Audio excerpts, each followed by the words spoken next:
No healer could save dying vampire king until the poor widow did the impossible. Chapter 1. The dying king in the rainstorm came without warning. The way grief always did, Eleanor pressed herself against the stone wall of the apothecary, rain hammering the cobblestones until they gleamed like black mirrors. Her shawl was already soaked through, clinging to her shoulders like a second skin. She should have been home an hour ago, but the widow Marsh had needed feverfew for her grandson, and Eleanor had never learned how to say no to suffering. Now the streets were empty. The gas lamps flickered and died, one by one, as if something were swallowing the light. She heard the sound before she saw anything, a wet, dragging scrape, like something heavy being pulled across stone. Her breath caught. Every instinct screamed at her to run, but her feet had gone numb, rooted to the ground by something older than reason. Then she saw him. He emerged from the mouth of the alley like a figure from a fever dream, tall and impossibly pale, his dark coat torn and glistening with something blacker than rain.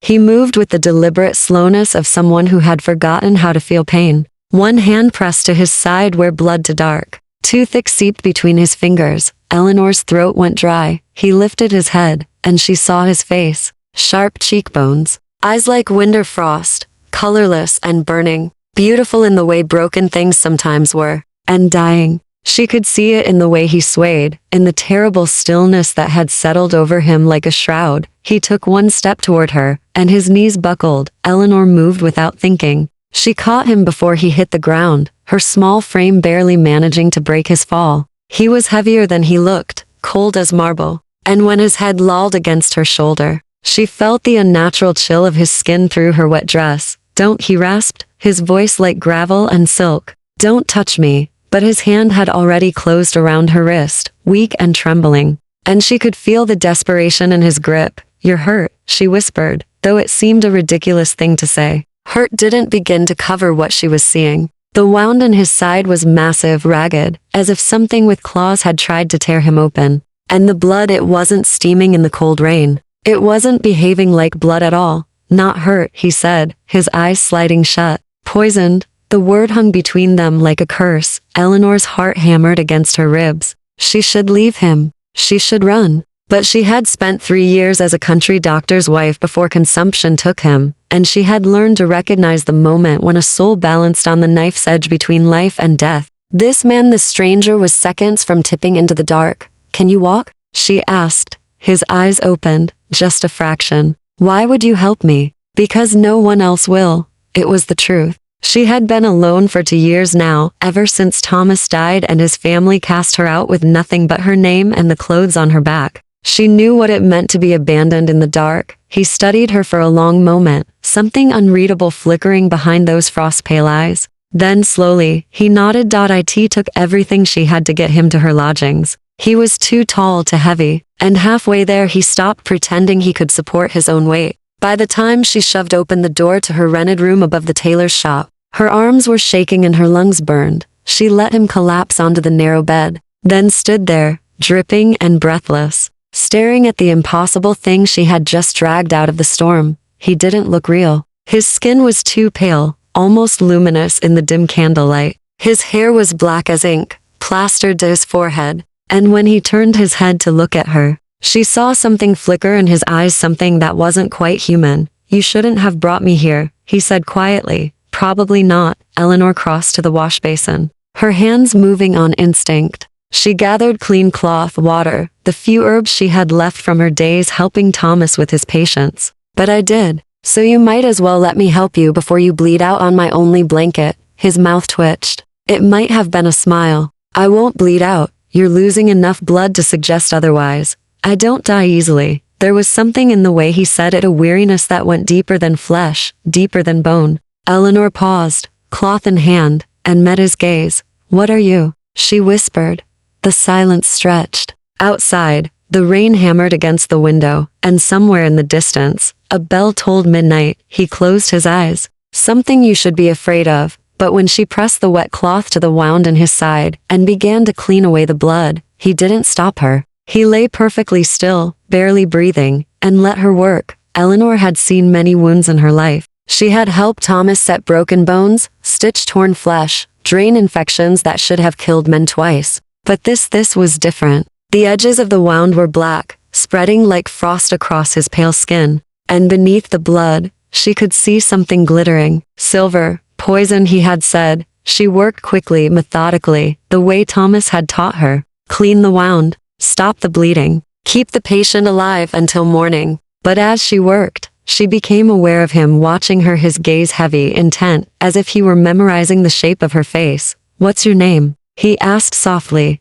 "Eleanor." She didn't look up. "Eleanor Hartley." "Eleanor," he repeated, as if tasting the word. "You're very brave, Eleanor Hartley. Or very foolish, both, probably, this time." He definitely smiled, and in that moment, with the storm raging outside and this dying stranger bleeding onto her bed, Eleanor felt something shift inside her chest. Something she hadn't felt since Thomas died. She felt needed. She felt alive. Chapter 2.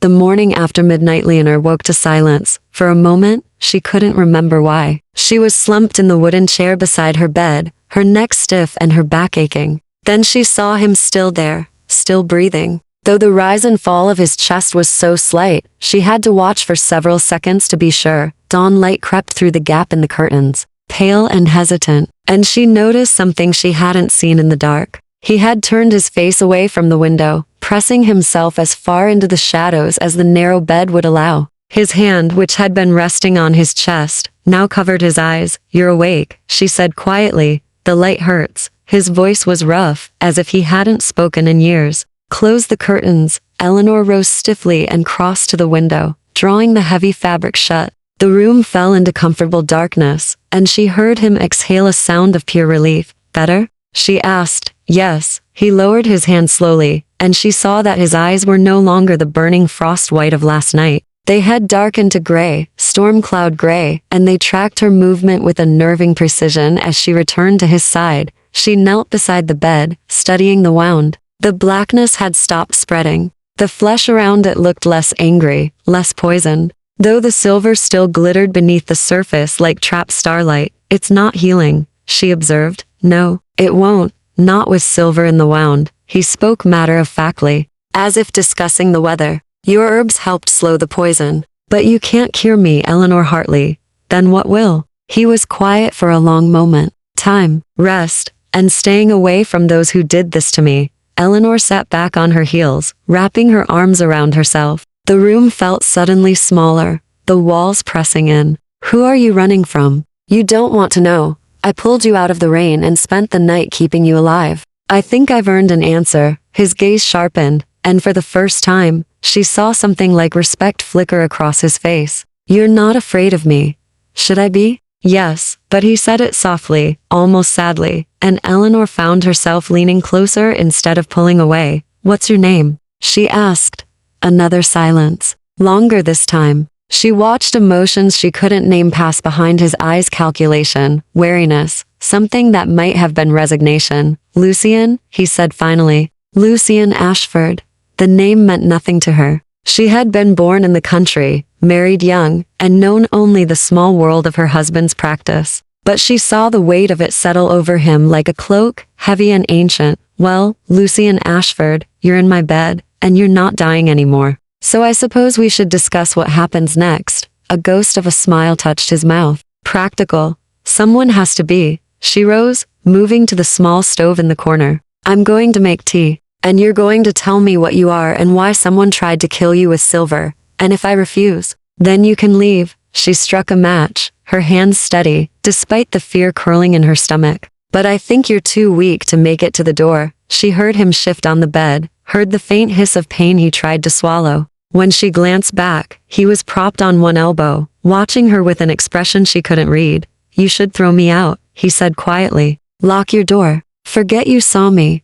"I probably should." Eleanor poured water into the kettle, her movements automatic. "But I won't. So stop wasting both our time and tell me the truth." The silence stretched so long she thought he wouldn't answer. Then, "I don't eat food. I can't tolerate sunlight. I haven't aged in 300 years. His voice was flat, clinical. "I am what your stories call a vampire, though we prefer other names. And the ones who poison me are from House Corvin, my enemies, my rivals, and quite possibly the reason you'll be dead before the week is out." Eleanor's hand stilled on the kettle. She should have laughed. Should have called him mad. But she had felt his unnatural cold, seen the wound that refused to heal, watched him recoil from dawnlight like it burned. And something in his voice, the bone-deep weariness, the truth of it made her believe him. House Corvin, she repeated slowly, one of the 5 ruling houses. We've been at war for decades. They ambushed me 3 nights ago during a truce negotiation. The silver was meant to weaken me long enough for them to take my head. He paused.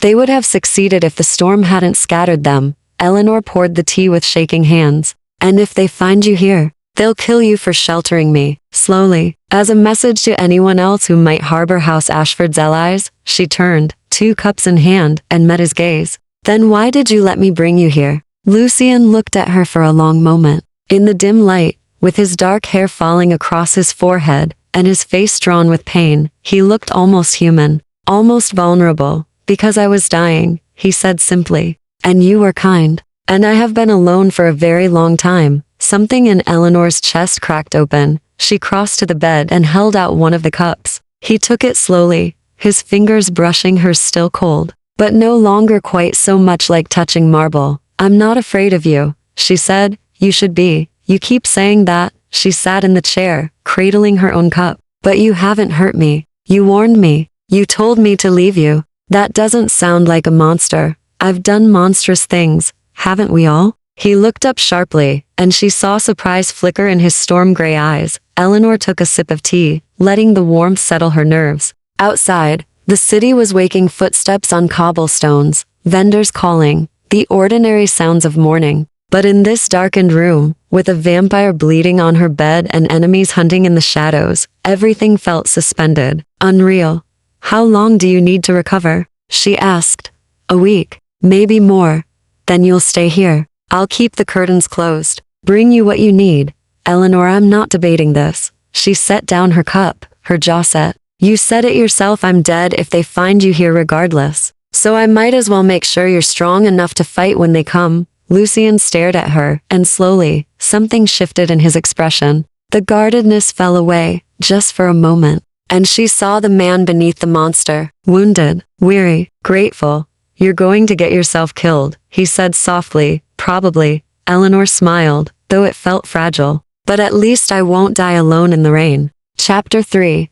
The habits of the undead. 3 days passed in the darkened room, and Eleanor learned the rhythms of living with something not quite alive. Lucian didn't sleep the way humans did. He fell into a stillness so complete that the first time it happened, she pressed her fingers to his throat, certain he had died. But there was a pulse, faint, slow, like the distant beat of a drum. When she pulled her hand away, his eyes opened immediately, fixing on her with predatory awareness. Checking if I'm truly dead? He asked, his voice carrying a trace of dark amusement. Making sure you're not dying. She stepped back, trying to hide how much his sudden alertness had startled her. You were so still. They sleep. We don't dream. Don't move. It's more like absence. He shifted on the bed, wincing as the movement pulled at his wound. Most of my kind find it peaceful. I've always found it lonely. Eleanor paused, unfolding the clean linens she'd borrowed from the tailor's wife. How long have you been alone? Longer than you've been alive. It wasn't an answer, but something in his voice made her not press further. She brought him water, which he accepted, but barely touched. She offered bread, cheese, the last of her small provisions, and watched him refuse with increasing concern. You need to eat something, she insisted on the second night. I can't. He gestured to the untouched food on the bedside table. My body doesn't process it anymore. Hasn't for 3 centuries. Then what do you? She stopped. The words dying in her throat. Lucian's expression didn't change, but she saw the answer in his eyes. Blood. He needed blood.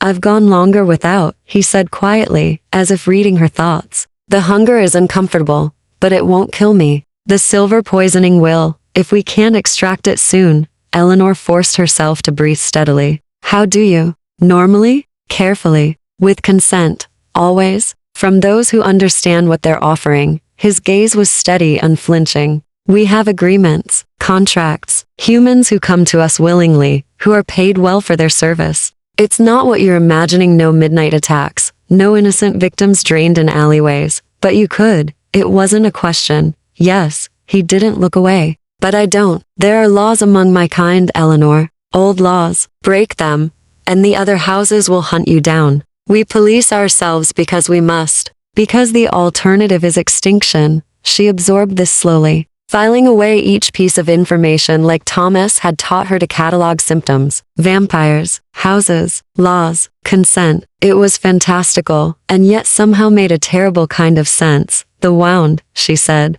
changing the subject before her mind could spiral further. You said the silver needs to be removed. How? It has to be cut out. All of it. If even a fragment remains, the poison will continue spreading. Eleanor moved closer, studying the injury with clinical detachment. The blackness had stopped advancing, but it hadn't receded either. The silver glinted beneath the damaged flesh like shards of moonlight. I've never done surgery, she admitted, but you've watched it done. She thought of Thomas, of the times she'd held lanterns and handed him instruments while he worked. She'd been good at staying calm, at not flinching when he cut into flesh. But she'd never been the one holding the knife. I'm not a surgeon, she said. No, but you're all I have. The weight of those words settled over her shoulders like a physical thing. If I do this, she began slowly, and I make a mistake, I'll heal, eventually, unless you leave silver inside me. In which case I'll die slowly over the next few weeks. He said it without drama, just stating facts. But I trust your hands, Eleanor Hartley. You're careful, methodical. You think before you act. You barely know me. I'm 300 years old. I've learned to read people quickly. His gray eyes held hers. You were married to a doctor. You loved him. He taught you to see suffering and move toward it instead of away. You've been alone since he died, punishing yourself for surviving when he didn't. And you brought me into your home because helping others is the only thing that still makes you feel human. Eleanor's breath caught. She wanted to deny it, but every word was true, cutting through her defenses like a blade through silk. Don't, she whispered. I'm sorry. And he sounded it genuinely sorry. I told you I was a monster. We see too much, live too long, learn to weaponize truth when we need to. Is that what you're doing? Weaponizing me? No, he pushed himself up to sitting, moving carefully. I'm asking for your help, honestly, desperately, because the alternative is lying here helpless when House Corvin finds me, and taking you down with me when they come. She wrapped her arms around herself, suddenly cold despite the closed room. Why do they want you dead so badly? Because I'm the last of my bloodline, the last direct descendant of House Ashford's founder. If I die, my house falls. The territory, the contracts, the humans under our protection, all of it goes to whoever kills me. His jaw tightened. Corvin has been maneuvering for this for decades. They violated every law of negotiation to poison me during truce talks. They'll face consequences eventually, but only if I survive to bring the evidence before the Night Court. The Night Court? The ruling body. 5 houses, meeting in council. We settle disputes, enforce laws, prevent another war like the one that nearly destroyed us 2 centuries ago. He leaned back against the wall, exhaustion evident in every line of his body. If I don't make it to the next session in 2 weeks, Corvin wins. And thousands of humans living in Ashford territory will find themselves under new management. Corvin doesn't share my views on consent. Eleanor felt something harden in her chest. She thought of the tailor downstairs, of Widow Marsh and her grandson, of all the ordinary people living ordinary lives with no idea that monsters walked among them, some bound by honor, some by nothing at all. I'll need instruments, she said quietly, sharp ones, and alcohol to sterilize them, bandages, something for you to bite down on. Lucien's eyes widened slightly. You'll do it? I don't see that I have much choice. She met his gaze steadily. But you're going to tell me everything. Every detail about what you are, how your body works, what I'm dealing with. No more secrets. Agreed. And after this is done, after you heal, you're going to help me understand this world. Because if I'm risking my life for it, I deserve to know what I'm dying for. Something shifted in his expression. Respect, perhaps, or the beginning of something deeper. You have my word, he said. On my house, on my name. Eleanor nodded once, then turned toward the door. I'll be back within the hour. Try not to die while I'm gone. Eleanor? She paused, looking back. Thank you, he said softly, for not running. She almost smiled. Where would I run to? I've been alone for 2 years. At least dying for something feels like living. Chapter 4. The cut-and-gelioner laid out the instruments on a clean cloth, with hands that refused to shake. A thin-bladed knife borrowed from the butcher. Steel forceps from the seamstress who'd once helped birth a breech baby. A bottle of gin strong enough to strip paint. Cotton bandages she'd boiled 3 times. Lucian watched her preparations from the bed, his gray eyes tracking every movement. "You're organized," he observed. "Thomas used to say panic kills more patients than disease." She poured gin over the blade, then her hands. The alcohol burned her cracked skin, but she welcomed the sting. It meant she was still capable of feeling. "Talk to me. Keep my mind focused. What do you want to know?" "Everything." She moved to his side, helping him shift so the wound was better exposed. His skin was cold beneath her fingers, but no longer the deathly marble of that first night. "Start with why silver poisons you." Lucian settled back, watching her work. "Silver disrupts whatever keeps us alive, the magic, the curse, whatever name you prefer. It doesn't burn us the way your stories suggest, but inside the body it spreads like infection, stops us from healing, kills slowly, and you heal from everything else, given time. I've survived being stabbed, shot, thrown from a cliff, but silver." He paused as she began cleaning the wound again, though he barely flinched. "Silver and sunlight, the 2 things we can't overcome." Eleanor probed the edges of the injury gently, assessing the depth. The silver fragments were embedded deep in muscle tissue, glinting like fallen stars. She would need to cut carefully, extract each piece without leaving any behind. "The sunlight, it kills you?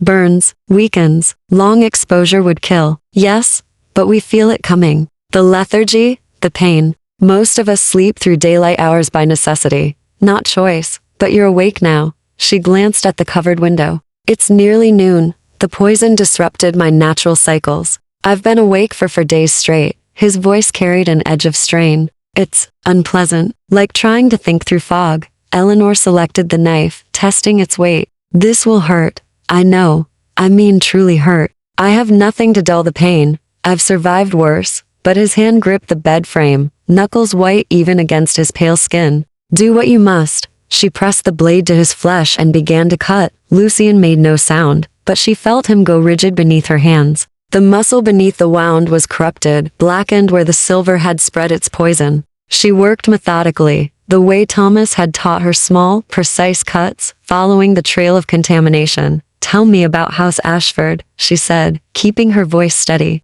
Conversation would help them both. "What makes you different from House Corvin?" "Philosophy." His voice was strained but controlled. "Ashford has always believed humans should be protected, treated as partners rather than prey. We established the consent laws 2 centuries ago, after the blood wars nearly destroyed both our species." Eleanor found the first silver fragment and gripped it with the forceps. It came free with a wet sound that made her stomach turn, but she kept her hands steady. She dropped it into a bowl, where it clinked against the ceramic. "1 down," she murmured. 6 more. He'd been counting then, cataloging his own injuries with the same clinical precision she was using. "Corvin believes in the old ways, that humans are cattle, resources to be managed and culled. If they take control of Ashford territory, they'll change the laws." Eleanor found the second fragment, deeper than the first. She had to widen the incision, cutting through corrupted tissue. "The people under your protection will become prey." "Yes." She worked in silence for a moment, concentration, narrowing her world to the wound, the blade, the steady extraction of poison from flesh. But she was aware of him watching her, of the trust implicit in his stillness. He could kill her in seconds. She'd seen how fast he moved that first night, even dying. Yet he lay there, vulnerable, letting her cut into him. "Why did you become this?" she asked softly. "Did someone turn you against your will?" "No," the word was heavy. "I chose it. 300 years ago, I was dying of plague. A vampire offered me a choice: death or immortality with all its costs. I was 26 and terrified of oblivion. So I said yes." Eleanor extracted the 3rd fragment, then the 4th. The blackness was receding, but slowly. "Do you regret it?" "Every decade or so." Something that might have been humor colored his voice. "Then I find something worth staying alive for, and the regret fades. Until it returns." "What keeps you here now?" He was quiet for so long she thought he wouldn't answer. She was working on the 5th fragment, the deepest one, when he finally spoke. "Responsibility. The people who depend on House Ashford. The laws I helped write." He paused. "And perhaps a widow with kind hands, who pulled me out of the rain when any sane person would have run." Eleanor's hand stilled for just a moment. Then she forced herself to continue, to focus on the work. Flattery won't make this hurt less. It's not flattery. It's truth. She extracted the fifth fragment. To more. She was cutting deeper now, into muscle tissue that should have bled more but didn't. His body was already trying to heal around her knife, fighting her even as he held perfectly still. House Corvin, she said, changing the subject before her thoughts could wander dangerous directions. How will they find you? Scent. Blood. They'll have trackers searching the city. The storm washed away some of my trail, but not all of it. They'll work in grids, searching building by building. His breathing had changed, grown shallower. We have 3 days, maybe 4. And when they come, you'll hide. I'll fight. Eleanor found the sixth fragment and pulled it free, trying not to think about what would happen when vampire hunters came to her door. She reached for the seventh and final piece, the one buried deepest, nearly touching bone. I won't hide, she said quietly. Eleanor, I won't. She met his eyes, her hand steady on the knife. If they're going to kill me anyway, I might as well be useful. You'll teach me how to fight them. You can't, I can. I will. She began the final cut, careful and precise. I didn't survive 2 years alone by being helpless. I've just been waiting for something worth fighting for. The last fragment came free, and Lucien exhaled the first sound of pain he'd allowed himself. Eleanor cleaned the wound quickly, watching as the blackness finally began to recede. The edges of torn flesh starting to knit together with impossible speed. You're insane, he said. But there was something like admiration in his voice. Probably. She bandaged the wound, her fingers gentle. But I'm your kind of insane apparently. When she looked up, she found him watching her with an intensity that made her breath catch. Not hungry. Not predatory. Something else. Something human. 3 days, he said softly. I'll teach you what I can. But Eleanor, if it comes to a choice between your life and mine, you run. Promise me. She tied off the bandage and stood, gathering the bloodied instruments. I don't make promises I can't keep. Stubborn. You're welcome. And despite everything, the danger, the impossibility, the certainty that she was walking toward her own death, Eleanor almost smiled. Chapter 5. Lessons in Survival. By nightfall, Lucien could stand. Eleanor watched from the doorway as he tested his weight, one hand braced against the wall. The wound was still healing, but the blackness had vanished completely. His skin had regained some color, still pale, but no longer corpse-like. When he turned to face her, his eyes had lightened to silver gray, catching the candlelight like mirrors. Better? She asked, considerably. He moved carefully, testing his range of motion. You have skilled hands, Eleanor Hartley. Thomas taught you well. She set down the tray of tea she'd brought, still trying, even though she knew he couldn't drink it. Old habits. How long before you're back to full strength? 2 days, perhaps less. He crossed to the window, peering through a gap in the curtain at the darkened street below. But I can teach you now, if you're still determined to stay. I am. He turned, studying her with that unsettling intensity she was beginning to recognize. Why? You could leave this city tonight. Take the first coach anywhere. I'd give you money. Letters of introduction. You could start over somewhere House Corvin would never find you. Eleanor moved to the small table, straightening the medical supplies she'd cleaned and organized, keeping her hands busy. And spend the rest of my life wondering who died because I ran? Better wondering than dying. Is it? She met his gaze. I've spent 2 years being invisible, moving through the world like a ghost. This is the first time since Thomas died that I've felt like I matter. Something shifted in Lucien's expression, understanding, perhaps, or recognition. You matter, regardless of whether you're useful. Pretty words from someone who admitted he stays alive out of responsibility. She crossed her arms. We're not so different. You and I, both of us just going through the motions. Both of us alone. He was quiet for a long moment. Then, not alone anymore. The words hung between them, too intimate for the short time they'd known each other. Eleanor's breath caught, but she forced herself to push forward. Then teach me, she said. Show me how to survive what's coming. Lucien nodded slowly. He moved to the center of the small room, beckoning her to join him. First lesson. Vampires are faster than humans, stronger, but we're not invincible. We have patterns, habits, weaknesses you can exploit. Eleanor stepped closer, watching as he demonstrated a stance, weight balanced, knees slightly bent. We move in straight lines when we attack. It's instinct, predator instinct. We've spent centuries at the top of the food chain, so we've forgotten to be cautious. His voice took on the tone of a teacher, distant and analytical. If a vampire rushes you, don't try to run away. Step to the side at the last moment. Let momentum carry them past. And then you run, or strike, if you're fast enough and have a weapon. He pulled a small knife from his boot. She hadn't even known he had it. Silver is best, but any blade will slow us down. We heal, but it takes time. Use that time to escape. Eleanor accepted the knife, testing its weight. It was lighter than the one she'd used for surgery, balanced for throwing. You're giving me a weapon while you're still wounded? I'm teaching you to survive. That requires trust. His eyes held hers. Besides, if you wanted to kill me, you had ample opportunity while I was unconscious. She tucked the knife into her apron pocket. What else? For the next 2 hours, he taught her how to identify a vampire by their stillness, the way they didn't quite breathe right, how to tell which house they belonged to by subtle markers, jewelry, clothing cuts, the way they moved. House Corvin favored dark reds and moved with aggressive confidence. House Ashford wore gray and silver, moved with calculation. There are 3 other houses, Lucian explained, demonstrating a defensive position. Mordain, Salvin, and Thorn.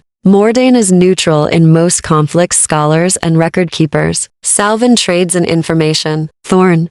He paused. Thorn believes in isolation. They rarely involve themselves in politics. And which house would help you if you asked? None of them. Not openly. Not while the outcome is uncertain. His voice carried bitter experience. They'll wait to see who wins, then side with the victor. That's how you survive centuries of politics. Eleanor absorbed this, filing it away with everything else she'd learned. So we're truly alone. Yes, she should have found it terrifying. Instead, she felt strangely calm. There was clarity in having no illusions, no false hope. Just 2 people against impossible odds. Show me how you fight, she said. Lucian raised an eyebrow. I don't think if I'm going to survive this. I need to know what I'm facing. Not theory, reality. She held his gaze. Show me what you are when you're not holding back. For a moment, she thought he would refuse. Then he moved. 1 second he was standing 3 feet away. The next, he was behind her, his hand gentle against her throat. She hadn't even seen him blur. Her heart hammered against her ribs, but she forced herself to breathe steadily. This is how fast we move, he said softly, his breath cold against her ear. This is why humans rarely survive an encounter with us. Then how do I anticipate? We're predictable once you learn the patterns. He released her, stepping back. Watch the eyes. We always look where we're going to move a split second before we do it. And listen, we're quieter than humans, but not silent. You'll hear displaced air, the whisper of fabric. Eleanor turned to face him, her pulse still racing. Again. Eleanor, again. I need to learn. This time she was watching for it. She saw his eyes flick left, heard the soft sound of movement. She threw herself right, and he blurred past her, stopping himself just before he hit the wall. He turned, and there was approval in his expression. Good. They practiced for another hour. She learned to read his micro-expressions, to anticipate his movements. She was too slow to truly avoid him, but she was learning, and he was patient, correcting her stance, showing her how to make herself a harder target. Finally, he called a halt. Enough. You're exhausted. Eleanor realized he was right. Her legs trembled, and sweat dampened her dress despite the cool room. But she felt alive in a way she hadn't in years, blood singing, mind sharp, every nerve alert. Tomorrow we continue? She asked. Tomorrow I'll teach you about vampire politics, the formal rules of engagement. If Corvin finds me, there may be a chance to invoke old laws, buy us time. He moved to the window again, resuming his watch. They'll have to challenge me formally if there are witnesses. They can't risk breaking too many protocols, or the other houses will turn on them. So I'm a witness, a liability for them. An advantage for us. He glanced back at her. Get some sleep, Eleanor. I'll keep watch. She wanted to protest, but exhaustion was pulling at her now. She crossed to the chair, the same one she'd spent that first night in, and curled up with a blanket. Lucian, she said softly. Yes, thank you, for teaching me, for trusting me. He was quiet for so long she thought he wouldn't respond. Then, thank you for not being afraid. It's been a long time since someone looked at me and saw a person instead of a monster. Eleanor closed her eyes, letting his words settle over her like a benediction. Outside, the city slept, and in the darkness, 2 broken people kept vigil, preparing for a war neither of them could win. but at least they weren't alone anymore. Chapter 6. The scent of blood. Eleanor woke to Lucien's hand over her mouth. Her eyes snapped open, heart lurching, but he was already leaning close, his face inches from hers in the pre-dawn darkness. His expression was deadly serious. "Don't move. Don't make a sound," he whispered, barely audible. "They're here." Fear flooded her veins, but she forced herself to remain still. He removed his hand slowly, and she sat up, straining to hear what had alerted him. Audacity first. There was nothing. Just the normal sounds of the city waking, a cart rattling over cobblestones, a dog barking somewhere distant. Then she heard it. Footsteps below, too measured to be the tailor, and voices, low and controlled, speaking a language she didn't recognize. Lucien moved to the window with inhuman silence, peering down through the narrow gap. His body had gone rigid, every muscle coiled tight. When he turned back to her, his eyes had gone flat and cold, the predator she'd glimpsed in training, but sharper, real. Two of them. House Corvin. They're questioning the tailor. His voice was barely a breath. "They'll be up here within minutes." Eleanor's mind raced. "The window? 3 stories. I could survive the fall." "You couldn't. Then we fight." "Eleanor, you said there were rules. Witnesses. Formal challenges." She stood, her legs steadier than she expected. "Use them." Something flickered in his eyes, surprise, or perhaps respect. He crossed to her, gripping her shoulders. "Listen carefully. When they come through that door, you stay behind me. You say nothing unless I tell you to speak. Do you understand?" "Yes. If I tell you to run, you run. No arguments. No heroics. Lucien, promise me." His fingers tightened. "I can survive this, but only if I'm not trying to protect you at the same time." Eleanor wanted to argue, but the desperation in his voice stopped her. "I promise." He released her, moving to the center of the room. His posture changed, shoulders back, chin lifted, every inch the ancient lord she'd suspected he might be. The wounded refugee vanished, replaced by something commanding and dangerous. The footsteps reached their floor. Stopped outside the door. Lord Ashford. The voice was male, accented, cold as winter stone. "We know you're within. Come out peacefully, and the human woman need not die." Lucien's jaw tightened, but his voice when he spoke was perfectly controlled. "Under what authority do you threaten humans under my protection, Corvin?" A pause. "Then, she sheltered a fugitive. That makes her complicit in your crimes." "What crimes?" "Surviving your cowardly ambush during truce negotiations." Lucien's voice carried clearly through the door. "Or are we calling survival a crime now?" Another pause. Longer this time. Eleanor could almost hear the calculation happening on the other side of the door. Then the handle turned, and 2 figures entered. They were tall, both of them, dressed in dark crimson coats that seemed to drink the dim light. The first was male with sharp features and black hair pulled back severely. The second was female, blonde and beautiful in the way poisonous things were beautiful. Both moved with the liquid grace Lucien had demonstrated. Both fixed their attention on him with predatory focus. "Lord Ashford," the male said, inclining his head in what might have been mockery. "You're looking unwell." "Lord Davian." "Lady Celeste." Lucien's voice remained level. "Breaking into human residences now? Your house has fallen far. We're retrieving stolen property." Lady Celeste's eyes flicked to Eleanor, cold and assessing. "The woman helped you. That makes her forfeit under the old laws. The old laws also state that challenges must be issued formally. In the presence of neutral witnesses with 3 days' notice, Lucien took a step forward, placing himself more firmly between Eleanor and the Corvin vampires. "You attacked me during truce talks. You have no legal standing. You have no proof." Lord Davian smiled, showing too many teeth. "Just the word of a dying lord whose house is crumbling. I have this." Lucien reached into his coat slowly, careful not to provoke attack, and withdrew a small silver disc. Even from behind him, Eleanor could see the intricate markings etched into its surface. The truce seal, still active, still binding. "You broke it when you poisoned me."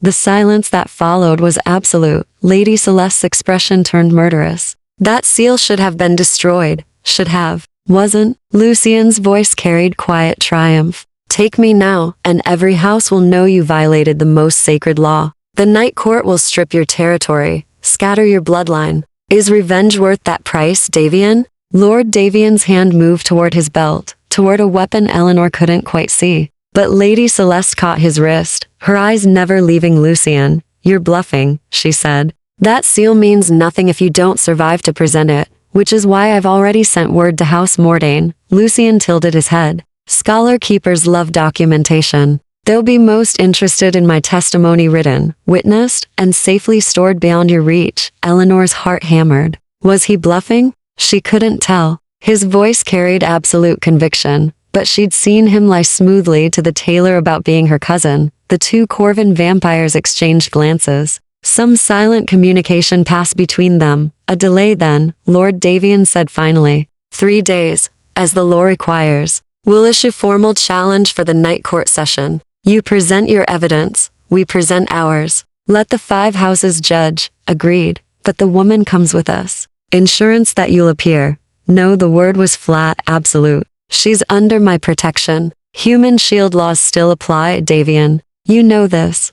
Then she testifies as witness, publicly, before all 5 houses. Lady Celeste's smile was razor sharp. "Let's see how well your little mortal handles the weight of vampire politics." Eleanor felt her blood run cold, but she kept her expression neutral. Behind Lucian's broad shoulders, she tried to make herself invisible. "She testifies," Lucian agreed, "under formal protection. Any harm that comes to her before, during, or after the proceedings will be considered a direct attack on House Ashford." "Accepted." Lord Davian sketched a mocking bow. 3 days, Lord Ashford. Have your affairs in order. One way or another, this ends at the night court. They withdrew, moving with that eerie vampire grace. The door closed behind them, and Eleanor heard their footsteps recede down the stairs. The tailor's voice rose in confused protest, then fell silent. Lucian remained motionless for a long moment, listening. Then his shoulders sagged, and he turned to face her. The commanding lord vanished, replaced by someone who looked suddenly terribly tired. "I bought us time," he said quietly. 3 days. "The seal, is it real?" "Yes.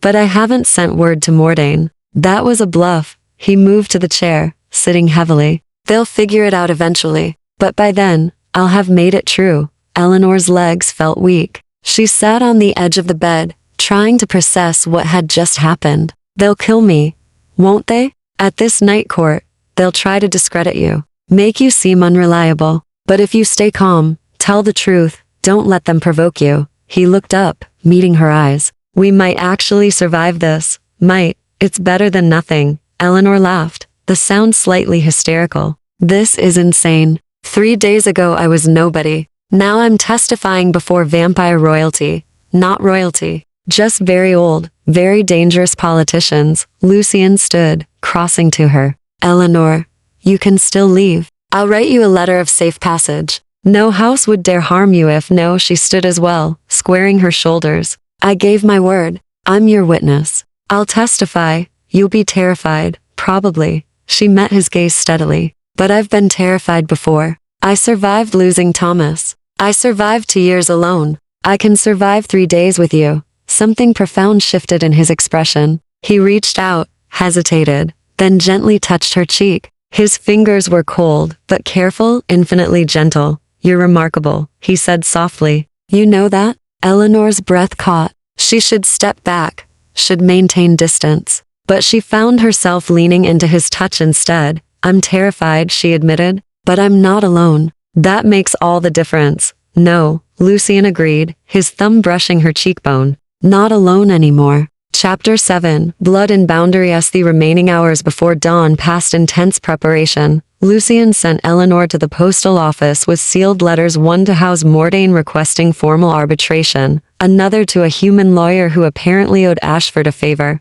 She moved through the waking city with her shawl pulled tight, hyper-aware of every shadow, every stranger who looked along. When she returned, she found Lucian at the small desk, writing in a leather-bound journal by candlelight. He looked up as she entered, and she saw the exhaustion in his face. He might be healing, but he hadn't truly rested in days. "It's done," she said, setting down the receipt papers. "Both letters sent. Good." He closed the journal, standing slowly. "Now we wait. Mordain will respond within 24 hours. They're nothing if not punctual." Eleanor moved to the stove, automatically beginning to prepare tea, even though only she would drink it. Her hands needed something to do. "What happens at the night court? You said they'll try to discredit me. They'll question your character, your motives for helping me. They'll suggest you're my thrall, a human bound by vampire compulsion to serve without free will. He watched her work, his expression troubled. The accusation itself is insulting. Thralls are complicated. Some enter the bond willingly, but many don't. It's one of the practices House Ashford has worked to eliminate, but it's still legal? In some houses. Not mine. He paused. I've never taken a thrall, Eleanor. I want you to know that. What you've done of your own will. I've used no compulsion, no manipulation beyond words. She poured hot water over the tea leaves, watching them unfurl. I believe you. But will the court? If you can prove your autonomy, speak clearly, answer questions without hesitation, show no signs of mental coercion, they'll have to acknowledge your testimony as valid. He moved closer, leaning against the counter. But it will be brutal. They'll push you, try to break your composure, make you angry or afraid. Then I won't let them. Eleanor met his eyes over the rim of her cup. I've faced worse than ancient vampires. I watched my husband suffocate slowly over 3 months. I've had his family call me a fortune hunter to my face. I can handle difficult questions. Lucian studied her for a long moment. You're stronger than you think you are.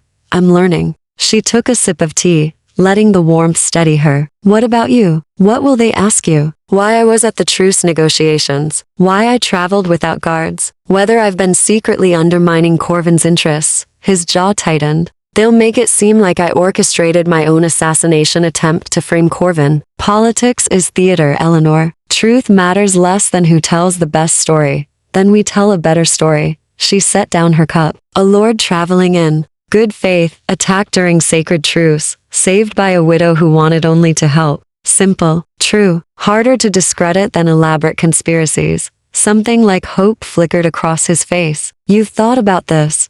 I've had time. She smiled slightly. Thomas used to say the best defense is a simple truth told well. Juries trusted him because he never oversold. Just stated facts and let them speak. You miss him. It wasn't a question. Every day. Eleanor wrapped her hands around her cup. But the grief isn't as sharp now. It's more like an old scar. Still there. Still tender sometimes, but not bleeding anymore. Lucian was quiet for a moment. Then, I was married once. 300 years ago, before I turned. She died of the same plague I was fleeing when I chose immortality. Eleanor looked up sharply. I'm sorry. It was a long time ago. But I remember what it's like, that feeling that you've lost your place in the world. That you're just going through motions, waiting for permission to stop existing. His gray eyes held hers. You gave me that permission, in a way. When you pulled me out of the rain, you reminded me that some things are still worth the effort of living. Her throat tightened. Lucian, I know this is complicated. You're human. I'm not. You'll age and I won't. There's no future. And he stopped, seeming to reconsider his words. What I mean is, when this is over, you'll be free. I'll make sure you're compensated, protected. You can go anywhere. Start over properly. You don't owe me anything beyond the testimony. Eleanor set down her cup carefully. And if I don't want to leave? The silence stretched between them, heavy with unspoken things. You don't know what you're saying, he said finally. I'm not a child. I know exactly what I'm saying. She stood, closing the distance between them. You're right that there's no simple future here, but I've learned something these past few days. I'd rather have a complicated present with someone who sees me than a simple future alone. Eleanor, his voice was rough. I'm dangerous. I could hurt you without meaning to, and even if I'm careful, you'll grow old while I stay like this. Watching you age, watching you die, I can't ask that of you, and I can't endure it again. You're not asking. I'm offering. She reached up, placing her palm against his chest where a heartbeat should be. She felt only the faintest flutter, slow and strange. I know what I'm choosing, and I know it's probably foolish, but I've been sensible for 30 years, and it left me alone and invisible. Maybe it's time I was foolish. His hand came up to cover hers, cold fingers pressing her palm more firmly against his chest. If you stay, everything changes. You'll be part of this world, part of the danger. Corvin won't stop hunting us, even if we win at the night court. I know. You'll have to learn our laws, our customs, how to move in spaces where one wrong word could get you killed. Then teach me. Eleanor, she rose on her toes and kissed him. It was brief, chaste, just a press of lips. But she felt him go absolutely still, felt the shock ripple through him. When she pulled back, his eyes had gone wide, silver bright in the candlelight. That was foolish, he breathed. Probably. She didn't move away. But I'm tired of being afraid. Tired of hiding from everything that might hurt. You've risked everything to survive. Let me risk something too. For a long moment, he simply stared at her. Then slowly, carefully, he cupped her face in both hands. His touch was gentle, despite the inhuman strength she knew he possessed. I'm going to kiss you properly, he said quietly, and then we're going to set boundaries. Because I won't take advantage of your bravery. Lucian, let me have this. Let me do this right. Then he leaned down and kissed her. It was nothing like her brief gesture. This was thorough, controlled, achingly careful. His lips were cool but not unpleasant, and he kissed like someone who had centuries to learn patience. Eleanor felt heat bloom through her chest, her hands coming up to grip his shoulders. When he finally pulled back, they were both breathing hard, or at least she was. He was watching her with an intensity that made her dizzy. Boundaries, he said, his voice rough. We set them now, before this goes further. Eleanor nodded, not trusting her voice. I don't feed from you. Ever. That door stays closed. His thumbs brushed her cheekbones. I won't use my strength against you. Won't try to control or coerce. And if you ever want to leave after the court, after any of this, you walk away freely. No guilt, no obligation. Agreed? Agreed. She found her voice. My boundaries. You don't make decisions for me. Don't protect me by pushing me away. And don't assume you know what I can or can't handle. A smile tugged at his mouth. Agreed. Then we have 3 days, Eleanor said. 3 days to prepare, to learn each other, to figure out if this whatever this is survives the night court. 3 days, Lucian echoed. Then softer. Thank you, for choosing this, for choosing me. Eleanor leaned into him, letting him wrap his arms around her. He was cold, inhuman, impossible. And somehow, standing in his embrace felt like the first honest thing she'd done in years. Outside, the sun rose, and inside the darkened room, 2 people who should never have met held each other and pretended the world could wait. Chapter 8. The scholar's responsive reply from House Mordain arrived at sunset on the second day. Eleanor was at the small stove, attempting to prepare a meal she wouldn't share, when the knock came. 3 sharp raps, precisely timed. Lucian was at the door before she could move, his body positioned protectively between her and whatever waited outside. Mordain courier, a voice called through the wood. I carry sealed documents for Lord Ashford. Lucian opened the door cautiously. The figure in the doorway was young, or appeared young, Eleanor reminded herself, with dark skin and close-cropped hair. They wore deep blue robes marked with silver script, and carried themselves with scholarly detachment. Lord Ashford, the courier bowed, precise and formal. House Mordain acknowledges your petition. The night court convenes tomorrow at midnight in the Hall of Shadows. All 5 houses will attend. Your testimony and evidence will be heard. Their dark eyes flicked to Eleanor. The human witness is granted safe passage under Mordain's protection. Any who harm her will answer to us. Relief flooded through Eleanor, though she kept her expression neutral. My thanks to Scholar Lord Thaddeus, Lucian said, accepting the sealed envelope. Will Mordain stand neutral in this matter? We observe. We record. We judge only when all evidence is presented. The courier's tone remained carefully emotionless. But Lord Ashford, know this House Corvin has also submitted testimony. They claim you orchestrated the attack to eliminate rivals within your own house. They have witnesses. Eleanor's stomach dropped. What witnesses? Lucian's voice had gone dangerous. That information will be revealed at court. The courier bowed again. Midnight tomorrow. The Hall of Shadows beneath the old cathedral. Don't be late. They withdrew, footsteps fading down the stairs with a natural silence. Lucian closed the door and stood motionless for a long moment, the envelope clutched in his hand. When he finally moved, his movements were sharp, controlled, fury barely leashed.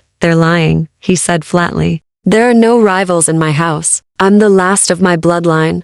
Could they have fabricated witnesses? Eleanor moved to his side, touching his arm. The muscle beneath was rigid as stone, easily. Or they've found someone willing to lie under oath. Vampire or human, it doesn't matter. If their story is convincing enough, he trailed off, jaw tight. Eleanor took the envelope from his hand and broke the seal. Inside were formal documents written in elegant script, half in English, half in that liquid language she'd heard the Corvin vampires speak. She couldn't read the latter, but the English portions detailed procedures, protocols, the formal structure of night court proceedings. It says here that both parties may call witnesses for questioning, she read aloud. And that House Mordain will verify testimony through. She paused, frowning. Blood reading? What is that? Exactly what it sounds like. Lucian took the document, scanning it quickly. Mordain has scholars who can taste blood and discern truth from lies. It's not perfect. Strong-willed individuals can sometimes deceive it, but it's the closest thing we have to objective verification. Then we use it.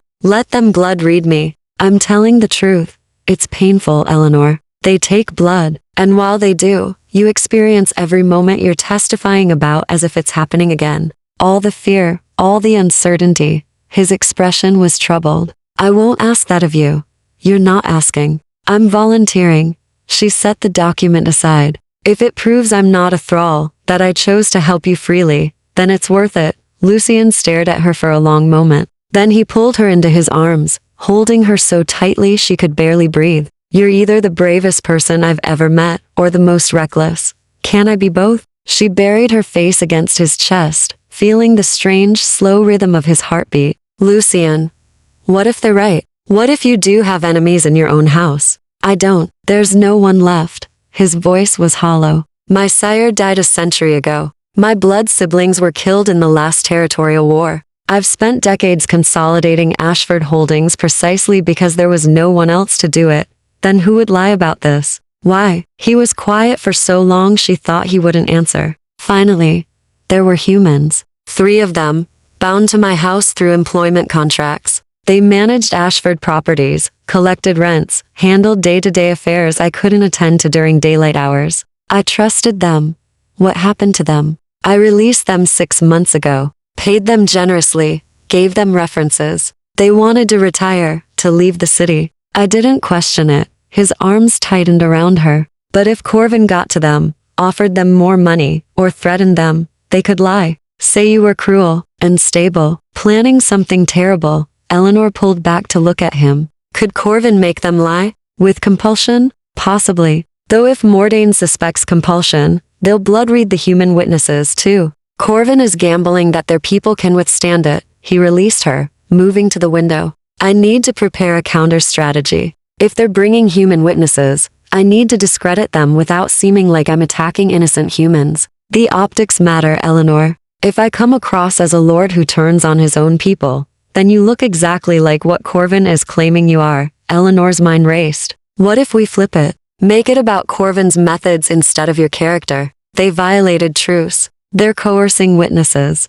They're the ones breaking laws and honor codes. Lucian turned, studying her. You'd make a good strategist. Thomas used to say the best defense is making your opponent explain themselves. She moved to the desk, pulling out fresh paper. We need to document everything. Timeline, evidence, inconsistencies in their story. Make them answer questions they haven't prepared for the next several hours. They worked together. Lucian dictated facts while Eleanor wrote, her hand cramping but her mind sharp. They mapped out the attack, where it happened, when, who was present. They listed the truce protocols Corvin had violated. They prepared questions that would force Corvin to either admit wrongdoing or contradict their own testimony. Near midnight, Eleanor's hand finally stilled. She set down the pen, flexing her aching fingers. This is good, Lucian said, reviewing their work. It's thorough. But Eleanor, there's something else we need to discuss. The seriousness in his voice made her look up. If things go badly tomorrow, if the court rules against me, they'll execute me immediately.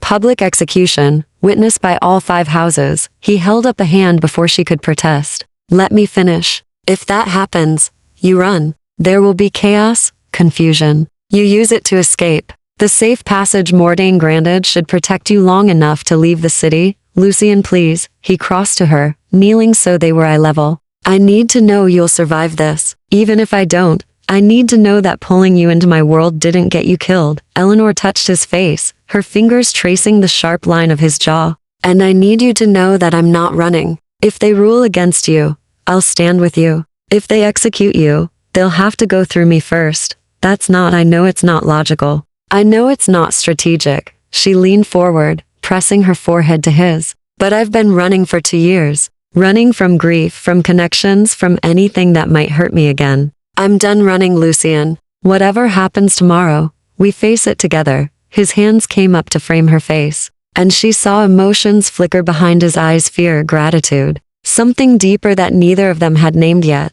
I don't deserve you, he said softly. Probably not. But you have me anyway. He kissed her then, slow and deep, as if memorizing the taste of her. When they finally broke apart, they were both trembling. Tomorrow night, he murmured. Whatever happens, Eleanor, thank you for seeing me, for staying, for being brave enough for both of us. Tomorrow night, she echoed. We tell the truth, and let the houses decide. And if they're smart, they'll recognize that House Corvin broke every law that keeps your kind from destroying itself. And if they're not smart? Eleanor smiled, though fear coiled in her stomach. Then at least we went down fighting. They spent the remaining hours in quiet preparation. Lucian coached her on court etiquette, on how to address each house, on the formal language of vampire politics. Eleanor practiced her testimony, refining it until every word was clear and precise. As false dawn approached and Lucian's day sleep began pulling at him, Eleanor helped him to the bed. He fought it, trying to stay conscious, but his body had limits even he couldn't override. Sleep, she murmured, pulling the blanket over him. I'll keep watch. And tonight, we walk into that court together. His hand caught hers, grip already weakening. Together, he repeated. Then his eyes closed, and he went absolutely still. Eleanor sat beside him, holding his cold hand, and watched the sun rise on what might be their last day. Chapter 9. The night court hall of shadows lay beneath the old cathedral like a secret the city had forgotten. Eleanor descended the stone steps beside Lucian, her hand tucked into the crook of his arm. He wore formal attire, now dark gray coat with silver threading, high collar, every inch the ancient lord. She'd borrowed a dress from the seamstress, black silk that whispered against the stairs. Mourning clothes technically, but appropriate for the occasion. Around them, vampires gathered. They came in clusters, organized by house. Eleanor recognized the Corvin delegation by their crimson Lord Davian and Lady Celeste, flanked by 3 others she didn't know.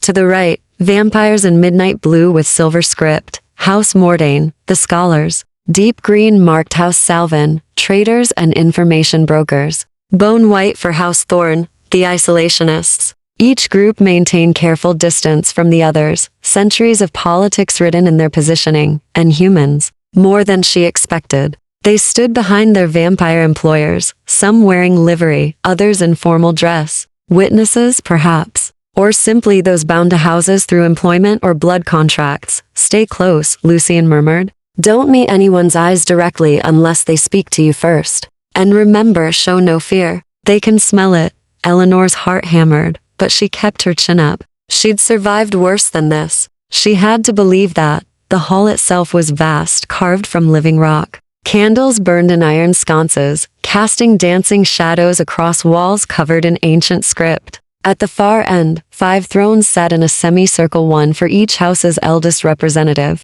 Already 4 were occupied. Only House Ashford's throne remained empty, until Lucian walked toward it. A murmur rippled through the assembled vampires. Eleanor felt their eyes on her as she followed him, felt the weight of their attention like physical pressure. But she kept moving, kept her expression neutral, and took her place, standing just behind Lucian's throne as he'd instructed. The night court is convened. The voice came from the Mordain throne, an elderly vampire with paper-thin skin and eyes like black pearls. Scholar Lord Thaddeus, she assumed. House Corvin has brought formal accusation against House Ashford. Lord Ashford has requested arbitration. We gather to hear evidence and render judgment according to the old laws. House Corvin speaks. Lord Davian stepped forward, his movements theatrical. We accuse Lord Lucian Ashford of conspiring to eliminate rivals within his own house through orchestrated violence, then falsely attributing said violence to House Corvin to justify political retaliation. Eleanor's breath caught.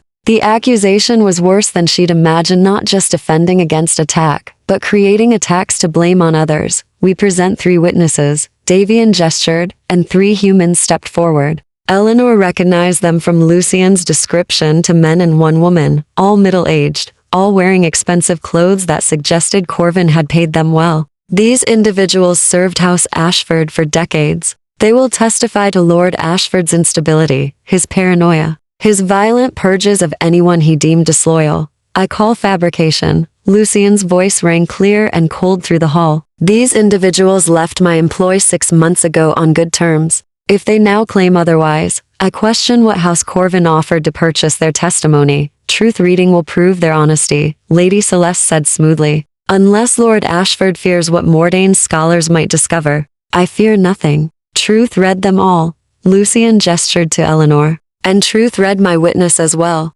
Let the court see who speaks honestly. Scholar Lord Thaddeus inclined his head. Agreed. House Mordane will verify all testimony through blood reading. We begin with House Corvin's witnesses. What followed was brutal. The first witness, a man named Marcus, testified that Lucian had become increasingly erratic over the past year, that he'd suspected everyone of betrayal, had threatened violence against his own people. When Mordane's scholar approached to blood read, Marcus's confidence faltered. The scholar, a young vampire with white hair, took blood from Marcus's wrist, tasted it, and went very still. Compulsion, the scholar said flatly. Recent. Approximately 3 days old. This witness cannot provide reliable testimony. Chaos erupted. The Corvin delegation protested loudly, while other houses murmured amongst themselves. Eleanor watched Lucian remain perfectly still, his expression revealing nothing, but she saw his hand tighten on the throne's arm. The second witness broke before the scholar even touched them. They said they'd kill my family. The woman sobbed. I'm sorry, Lord Ashford. They made me lie. They said if I didn't enough. Scholar Lord Thaddeus's voice cut through the noise. This witness is also compromised. House Corvin, you have 1 witness remaining. Choose carefully. The third witness, an older man named Thomas, the name made Eleanor's chest ache, stepped forward with quiet dignity. I'll submit to blood reading willingly, he said. I have nothing to hide. The scholar took his blood, tasted, frowned. No compulsion, the scholar reported, but significant financial incentive. This witness received payment from House Corvin 3 months ago. His testimony is legally valid, but morally questionable. I took their money because I needed it, Thomas said firmly. But everything I'm about to say is true. Lord Ashford dismissed me without cause. He accused me of theft I didn't commit. He threatened my life if I spoke against him. Eleanor felt her stomach drop. The man spoke with such conviction, such wounded dignity. If she didn't know Lucian, she might believe him herself. Lord Ashford, Scholar Lord Thaddeus said. Your response? Lucian stood slowly. I dismissed Thomas Hendricks for embezzlement. Not suspected, proven. I have documentation showing he siphoned funds from Ashford accounts for 2 years. When confronted, he returned half the money and begged for mercy. I gave it. I let him leave quietly with his reputation intact, rather than pursuing legal action. He gestured toward the documents Eleanor had prepared. House Mordane, you'll find the financial records among my evidence. Thomas's face went white. Those records are fabricated, blood read me, Lucian said calmly. I'll submit to verification. Let the court see who's lying. The silence that followed was absolute. Scholar Lord Thaddeus nodded slowly. House Mordane accepts this challenge. We will blood read Lord Ashford. He turned to Eleanor. And the human witness Lord Ashford has brought. Step forward. Eleanor's legs trembled as she moved from behind the throne. Every vampire in the hall watched her approach the center of the semicircle. She felt exposed, vulnerable, prey surrounded by predators. State your name. Scholar Lord Thaddeus commanded. Eleanor Hartley. Her voice came out steady, despite the fear coursing through her veins. You claim Lord Ashford came to you wounded. That you sheltered him of your own free will? Yes. And you were not compelled? Not coerced? Not promised reward? No, my lord. She used the formal address Lucian had taught her. I helped him because he was dying in the rain. Because I couldn't walk past someone suffering. Because she paused, finding Lucian's eyes across the space between them. Because he reminded me that I was still capable of caring about something beyond my own grief. Something shifted in the hall. She felt it, the attention focusing, sharpening. You understand the blood reading will be painful? The scholar asked, not unkindly. I do. And you consent? Eleanor thought of Lucian, of 3 days learning to see past the monster to the man, of boundaries set and honored, of trust built slowly in a darkened room, while danger circled outside. I consent, she said clearly. The white-haired scholar approached. Eleanor held out her wrist, trying not to shake. The scholar's touch was gentle, almost clinical. Then she felt teeth break, skin sharp, precise, barely painful. But what came after? She was back in the rain, feeling Lucian collapse against her. Back in her room, cleaning his wounds with trembling hands. Back in the moment, she chose to stay, chose to fight, chose him over safety. Every emotion flooded through her at once, fear and compassion and the strange, fierce determination that had driven her to pull a dying vampire from the storm. When the scholar released her, Eleanor swayed. Hands caught her, Lucian's hands, impossibly fast, supporting her before she could fall. Truth, the scholar announced. No compulsion, no coercion. This witness acted of free will and genuine compassion. The hall erupted in conversation. Eleanor barely heard it. She was aware only of Lucian's arms around her, his voice low in her ear. You're magnificent, he whispered. So brave. I'm so sorry, don't. She found her footing, straightening. We're not done yet. He was right. Scholar Lord Thaddeus was calling for order, preparing to blood-read Lucian himself. Eleanor forced herself to step back, to let Lucian face this alone. But as the scholar approached him, as Lucian offered his wrist with the calm of someone who had nothing to hide, Eleanor knew with bone-deep certainty, whatever the court decided, she'd chosen right. She'd chosen truth. She'd chosen him. And if they survived this night, she'd choose him again tomorrow. Chapter 10. The verdict and the choice. The scholar's teeth pierced Lucian's wrist, and Eleanor watched his entire body go rigid. Blood reading a vampire was different, she realized. More invasive. The white-haired scholar's eyes went distant, glazed, as if watching scenes play out behind closed lids. Minutes stretched into eternity while the hall held its collective breath. Finally, the scholar released him. Truth, came the pronouncement. Lord Ashford was attacked during legitimate truce negotiations. The poisoning was unprovoked. The dismissal of Thomas Hendricks was justified and documented. No conspiracy exists within House Ashford. Because the scholar paused, and something like sympathy crossed their ageless face. Because Lord Ashford is the last. There is no one left to conspire against. The words fell like stones into still water. Eleanor saw it ripple through the assembly, vampires exchanging glances, recalculating. She heard Lady Celeste curse softly in that liquid language. Lord Davian's expression went carefully blank, the look of someone whose gambit had catastrophically failed. Scholar Lord Thaddeus rose from his throne. House Corvin, you have violated sacred truce. You have used compulsion on human witnesses. You have brought false accusations before this court. His voice carried the weight of centuries. The penalty is severe. Your house will forfeit 3 districts of territory to House Ashford as restitution. You will submit to Mordain oversight for the next decade. And wait, the voice came from the Thorn delegation. A vampire Eleanor hadn't noticed before, stepped forward, ancient even by their standards, with silver hair and eyes like winter ice. Before judgment is finalized, let us address the larger issue. Scholar Lord Thaddeus inclined his head. Elder Thorn may speak. House Ashford is dying. The elder's words were blunt, brutal. One lord. No bloodline. No heirs. When he falls, and he will eventually fall, his territory fractures. We face another succession war. More chaos. More death.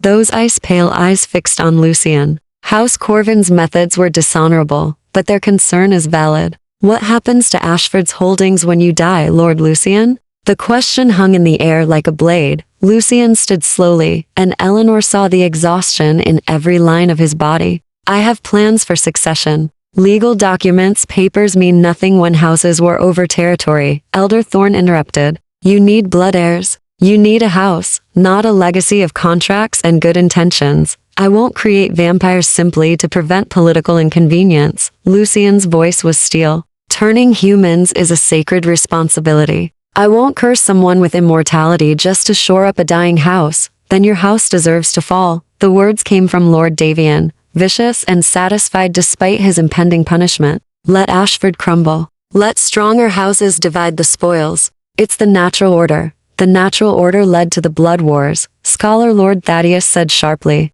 which nearly destroyed us all. We created these laws, these courts, specifically to prevent such chaos. Then perhaps, came a new voice, soft, female. From House Salvin, Lord Ashford needs a different kind of heir. All eyes turned to the Salvin representative, a vampire with copper skin and calculating eyes. She gestured toward Eleanor. The human witness has proven herself strong-willed, loyal, capable of surviving our world despite being mortal. The Salvan vampire smiled. What if she became more than mortal? Eleanor's blood went cold. No, Lucian said immediately. Absolutely not.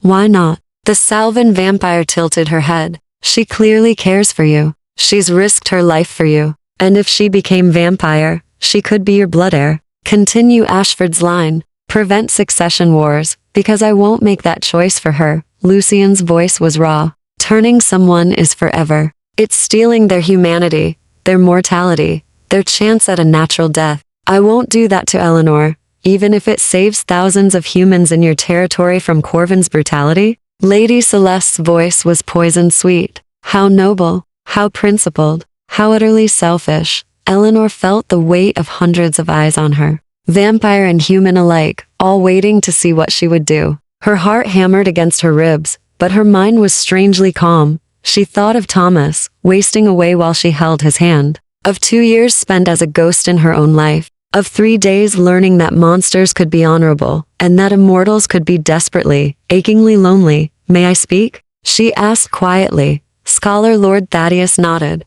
The court recognizes Eleanor Hartley. She stepped forward, away from the relative safety of Lucian's throne. Her hands shook, so she clasped them together. I'm not naive. I know what you're asking. Give up sunlight, give up aging, give up everything human to become something else. It's terrifying. It should be terrifying. But, prompted the Salvan vampire, but I've been dying slowly for 2 years. Not physically, emotionally. Watching my life drain away one empty day at a time. She found Lucian's eyes. He gave me a reason to feel alive again, to matter, to fight for something beyond my own survival. Eleanor, don't, Lucian said hoarsely. Don't do this for me. I'm not. She turned back to the court. I'm doing it for the humans in Ashford territory who will suffer if House Corvin takes control. I'm doing it because sometimes the right choice is the terrifying one. She paused. But I won't be turned unless Lucian consents. And I won't be turned unless it's done right, with full understanding of what I'm becoming, with time to prepare, with his promise that he'll teach me to survive this world. The hall erupted. Vampires argued amongst themselves, some approving, others scandalized. Eleanor barely heard them. She was watching Lucian, seeing emotions were across his face: fear, hope, desperate refusal. He crossed to her in 3 strides, gripping her shoulders. You don't know what you're offering. Eternity is long, Eleanor, lonely. You'll watch everyone you know grow old and die. You'll see civilizations rise and fall. You'll carry centuries of grief, then I'll carry it with you, she said simply. You've been alone for 300 years. Maybe that's long enough. His hands trembled against her shoulders. I can't be selfish with this. I can't take your mortality just because I don't want to be alone. You're not taking. I'm giving. She reached up, cupping his face. Lucian, I'm choosing this, freely, fully understanding what it means. Let me choose. For a long moment, they simply stared at each other. The court, the politics, the danger, all of it faded until there was only this. 2 people deciding whether to risk everything on an impossible future. If I do this, he said finally, his voice breaking, if I turn you, you set the terms, the timeline, the conditions. And if you change your mind at any point before it's done, we stop. No questions. No guilt. Agreed? Agreed. Scholar Lord Thaddeus cleared his throat. The court has heard witness to this negotiation. If Eleanor Hartley becomes vampire and blood heir to House Ashford, the succession crisis is resolved. House Corvin's penalties stand, but Lord Ashford retains his full territory and authority. He paused. Does the court agree to this resolution? One by one, the houses signaled assent. Even Lord Davian, his face twisted with fury, eventually raised his hand. The alternative, admitting Corvin had broken sacred law for no gain whatsoever, was apparently worse than accepting defeat. Then it is decided. Scholar Lord Thaddeus struck the ground with his staff. This court is adjourned. Lord Ashford, you have 1 year to complete the turning and train your heir, or the succession question reopens. Eleanor Hartley, may you survive what comes next. The vampires began to disperse, returning to their houses, already plotting next moves and games. Eleanor barely understood. She stood frozen, trying to process what she'd just done. Then Lucian pulled her into his arms, holding her so tightly she could barely breathe. You're insane, he whispered against her hair. Brave and reckless and absolutely insane. I know, she clung to him, feeling the strange, slow beat of his heart. But I'm your kind of insane. We have a year to prepare. I'll teach you everything, our history, our laws, what to expect during the turning. It's painful, Eleanor. Days of agony while your body dies and remakes itself. I need you to be sure I'm sure. She pulled back to look at him. I've never been more sure of anything. He kissed her then, deep and desperate, as if trying to memorize the warmth of her while she was still human. When they finally broke apart, both trembling, his eyes were bright with unshed tears. 1 year, he murmured. 1 year to love you while you're still mortal. To give you every experience you'll lose when you turn. To make sure you never regret choosing this. I won't regret it, Eleanor smiled, though her own eyes were wet. I've been alone long enough. Time to try forever with someone who understands. They left the Hall of Shadows together, climbing toward the city above. Behind them, vampire politics churned on. Ahead, an impossible future waited, one that would cost her everything human and give her something she'd thought lost forever, a reason to live, a partner in the dark, and time endless. Terrifying, beautiful time to figure out what forever meant when you finally found someone worth spending it with. Epilogue. Dawn of 4/6 months had passed since the night court, and Eleanor was learning to live in two worlds at once. By day, she walked through the city as she always had, visiting the market, helping the tailor's wife with her accounts, maintaining the careful fiction that she was simply Lord Ashford's human assistant. But as sunset approached, she descended into a different reality, one of ancient libraries and vampire etiquette lessons, of learning languages dead for centuries and understanding the intricate dance of house politics. Lucian taught her everything.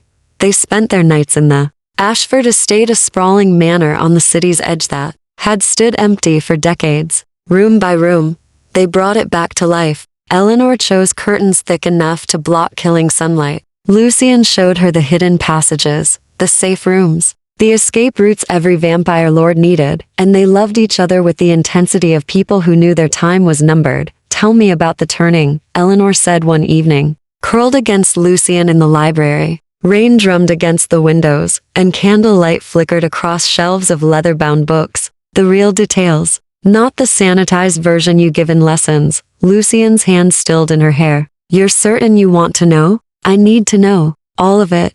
He was quiet for a moment, choosing his words carefully. It takes 3 days. I'll drain you to the edge of death, then give you my blood. Your body will fight it, fever, convulsions, pain in every nerve. You'll feel yourself dying, feel your heart slow and stop. And then, if you're strong enough, you wake up something new.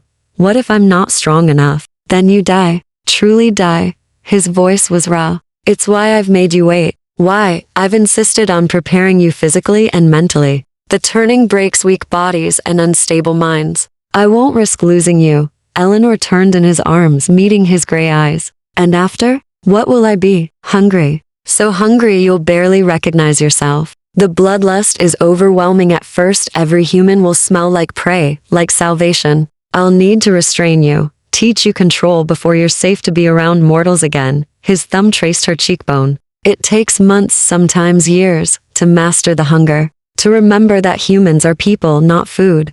Will I still be me? Yes and no. He pulled her closer. Your memories remain, your personality, but everything intensifies: emotions, sensations, the weight of time. You'll see colors you've never imagined, hear heartbeats from streets away, and you'll feel the press of eternity in every moment, knowing that everyone you meet will age and die while you remain. Eleanor absorbed this, filing away each detail. Do you regret it? Your turning? Sometimes. When I watch humans celebrate their mortality, marriages, births, the simple joy of growing old together. We don't have that. We have forever, but we lose the urgency that makes life precious. He paused. But then I think of what I've witnessed. Empires rising and falling, art and music evolving across centuries. And now his voice softened. Now I think of forever with you, and regret feels impossible. She kissed him, slow and tender. When they parted, she said, I'm ready. Not tonight, not tomorrow, but soon.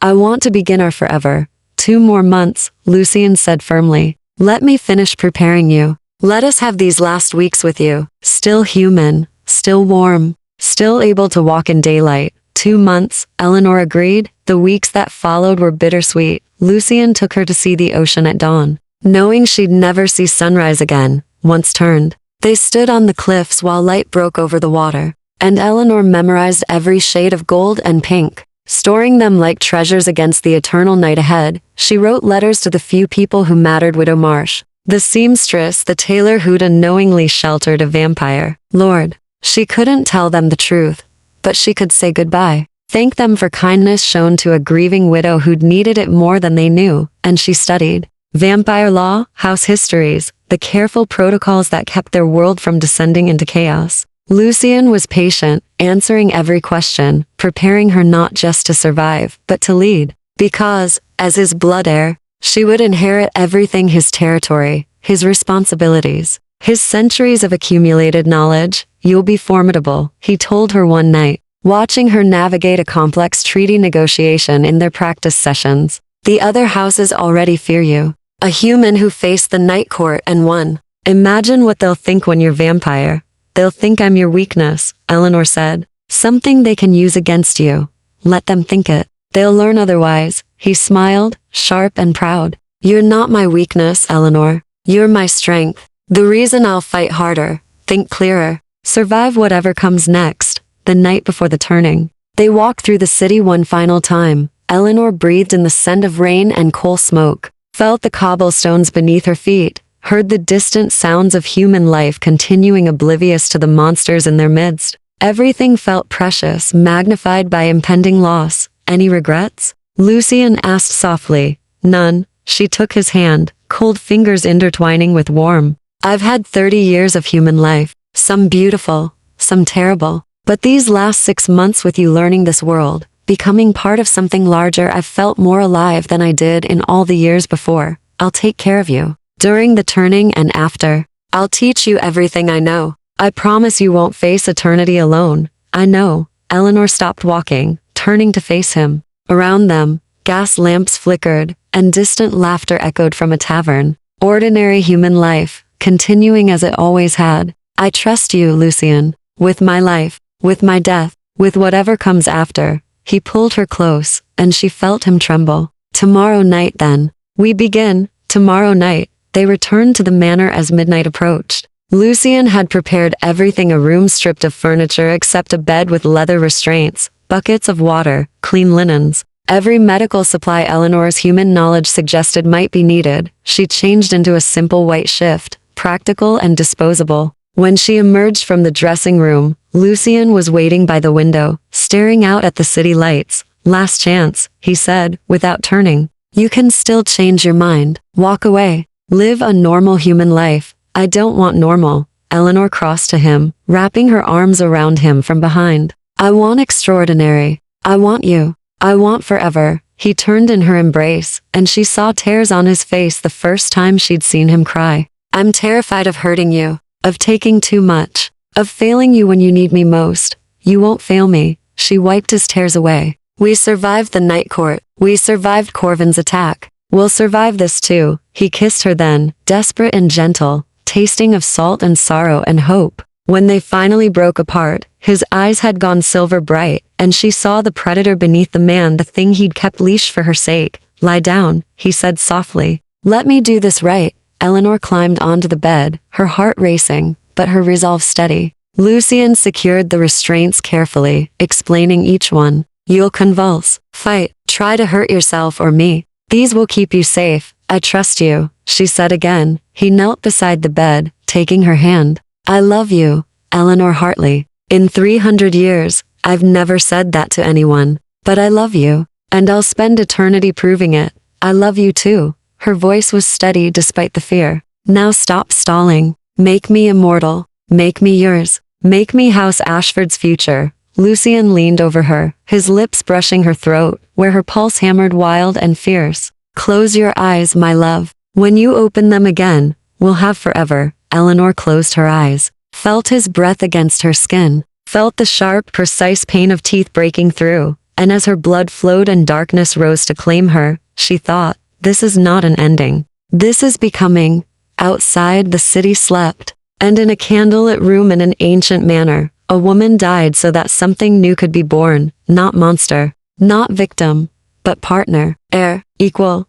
The future of House Ashford began with a widow's choice and a vampire's desperate hope, and when Eleanor woke 3 days later with silver eyes and inhuman hunger, Lucian was there as he'd promised, as he'd always be teaching her to navigate eternity one careful step at a time, together. They walked into forever, and the darkness welcomed them home.